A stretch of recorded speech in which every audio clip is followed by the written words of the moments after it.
Before we start, can we just take a few seconds to appreciate this lovely animation?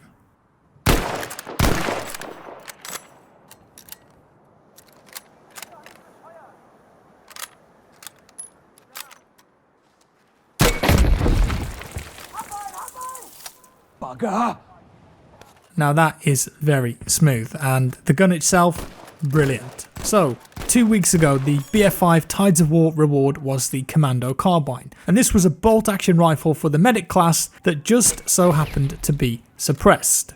It was one of the guns that on the surface didn't seem that great, but when you used it a bit more and you fully spec'd it out, I think it's actually a really good close quarter sniper, and it kind of reminds me of the CS5 from BF4. It definitely has a big skill gap to it though, because if you miss a shot, you're going to be in real trouble and you've got to go for the head. This week though, as you just saw, we've got another bolt action carbine, but this time it's not suppressed, oh no.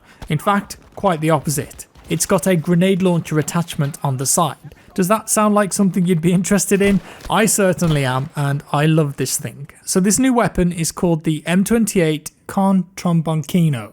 It's a mouthful, let's just call it the trombone for now. It's not fiction either, and this weapon was based on a version of the Italian Carcano M91 rifle. You might remember that if you played BF1. Now this gun was intended to provide Italian infantry forces with light indirect fire support without having to deploy mortars. In the game the idea is that you have a rifle capable of taking out infantry, but also a grenade launcher that can work against vehicles, although I have to ask, do we really need another way to take out vehicles in BF5? I'd argue that we already have plenty of different ways to do damage to vehicles. Do we really need another method on the medic class of all things? I suppose that's a question for another day, but of course that grenade launcher can be used against infantry too, and I imagine that it will absolutely be used there the most. But what's really cool about this weapon is that when you switch from the rifle to the grenade launcher, the rifle bolt is removed from one and inserted into the other. So to be clear, that means that you can't fire both at the same time. There's a small window before you can fire the grenade launcher, so don't expect to be firing off a rifle shot and then instantly fire off a grenade after it. It's got to play that animation of moving the bolt. Also, it seems to be faster to switch back from the grenade launcher to the rifle rather than the other way around. And I think that's okay. So how do you unlock it? Well, this week's challenges are centered around standard multiplayer but also combined arms, and I'll talk more about the combined arms later, but there is a new mission that's been added this week on Fiel, and as is usually the case with the weekly challenges, they center around new content, so combined arms is featured quite heavily. Thankfully though, you can take a different route without ever having to play combined arms if you don't fancy doing the co-op mode. It's very easy to unlock this one, nothing really specific that you need to do, and I'm not going to give you a detailed guide because just read the thing, it's pretty straightforward. So then, after all that, you've unlocked it. What's the weapon like? Well, let me tell you, I really like this gun. I think it's a great addition and it changes up the meta of the game. As I said, it's for the medic class only, and if you liked the Commando Carbine from last week, I think you'll absolutely love this new gun. It does do slightly more damage than the carbine, but it has a slower rate of fire, so you're not going to be firing it as fast as you can with the Commando. Of course it's not suppressed too, and at most ranges the trombone is going to be a 2-shot kill, extending to 3 shots at longer ranges, but to have that sort of weapon on the medic class I think is quite a big change, and it means that you can really change up your playstyle. You can sit further back and out-snipe people at range, which is a lot of fun. It's worth noting though that there's a specialization that improves the rate of fire, and it does make the weapon way better at taking out players at range because you can get those follow-up shots a lot easier.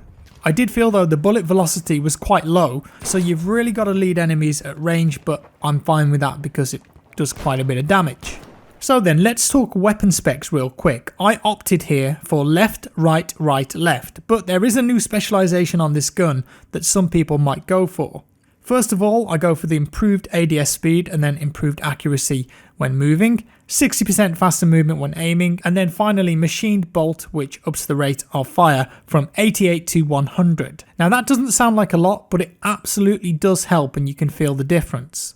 The last specialization on the right hand side though is improved grenades, and that's the new one, and this will increase the direct damage of the grenade launcher against vehicles, but on the flip side it's going to reduce the blast damage and radius. I love this thing, unlock it, try it out, it's a beast. So that's the new gun covered, but what about the new combined arms mission? Well, as you may know, I personally am not that interested in combined arms as a whole. I played it with some friends when it was first released, but it was hugely underwhelming and I've never wanted to touch it again. With this new mission though, I wanted to see if there was anything that had changed, anything new. Perhaps the Fiel mission was going to do something a bit different and offer up a much better and more rewarding experience, so I gave it a go. Sadly, it's just more of the same. The intros lack any sort of atmosphere or ambience, and really, it's just kill these enemies, move to the end point, survive and finish. I suppose for people to learn new weapons and pick up the game, it could be a good starting point, but I think where I've got the issue is that this just could have been so much more. There is a new mission type here though, this time having you pick up 3 documents rather than just killing enemies or blowing up artillery, but it really doesn't feel all that different. There are so many cool things that could have been done in co-op, and with the new Firestorm map, how awesome would it have been to say get a damaged tank through enemy lines, or perhaps an entire co-op mission set on a bomber where one player is flying, others are on the guns, and maybe another one has to move between the plane repairing.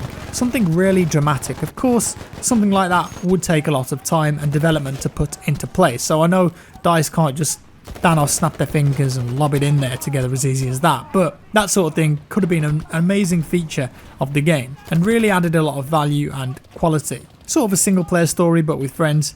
In that sense, the war stories would work even better. Perhaps that's for a future title, we'll see. Now also, interestingly, on the co-op mission High Intelligence, that's the one that we're playing here, if you come over to the cabin at the back by the Pack 40, this was discovered by someone in the BF Easter egg community. There is a key on the shelf. You can interact with it and pick it up, but as of yet, no one has figured out what you can do with it. Now there is a very similar key in one of the single player stories, but again, I don't think anyone ever worked out what you could do with that, so maybe there's something that you can unlock on this level if you've got the key. Could be tied to a bigger Easter egg, who knows. Also, we've got the gnomes down here that we've seen on Arras. Destroy them and they'll follow you around. You can't kill them when they're following you, but if you come back to the hut and rebuild them with your fortification tool, it turns into a trowel and then they will stop following you around. A couple of cool little Easter eggs there anyway. Now next week we get to unlock the P08 carbine pistol, which you might remember featured in BF1 as a pilot weapon. Expect more combined arms related objectives if you want to complete all of the requirements for that one though. And get this, coming soon, an anti-material rifle, and that's for the recon class and it can damage vehicles. It'll be really interesting to see where that lands. Also, just one quick update on the changes to Firestorm. In this week's patch, we've talked about it, DICE changed the amount of armor plates that you could carry from 3 to 5. And while I understand why they've done it, I do wonder how players are enjoying the change if you've played it. I've played it a bit, and I've found that it's a pretty big change, and it means that endgame battles are now more likely to take much longer, because if players have more armor plates to stock up on, you damage them, they can get that health back pretty quickly, although it does mean that you're potentially taking less time looking around for plates on the ground. Having experienced it for a bit, I'd like to see 2 things change. One, I think that they need to ensure that if you upgrade your armor, say from basic to medium, you won't lose any armor plates that you had equipped. Also, if you kill an enemy and they got no plates in their inventory, just artificially ensure that always at least 1 plate is dropped. That would arguably be a better solution than having you carry 5 as a max. I still need more time to play around with it though, and I hope that people are still enjoying Firestorm, because I do think it's got a lot of potential if DICE keep expanding on it. And there we have it guys, that's all for today. I hope you're all enjoying your weekend. The new medic weapon is a ton of fun. Really changes up the medic class, and for those snipers out there that want unlimited heals, well, I feel that this is going to become their new favourite. I don't think the grenade launcher should be too much of an issue against infantry, because it doesn't really do that much damage, and also because you can't instantly switch to it after firing, but it still means more explosives in the game, and let's see how that affects vehicle gameplay in the long run. And that's all for today guys. If you enjoyed the video, do leave a like. If you didn't, a dislike, subscribe for more, and I'll see you in the next one.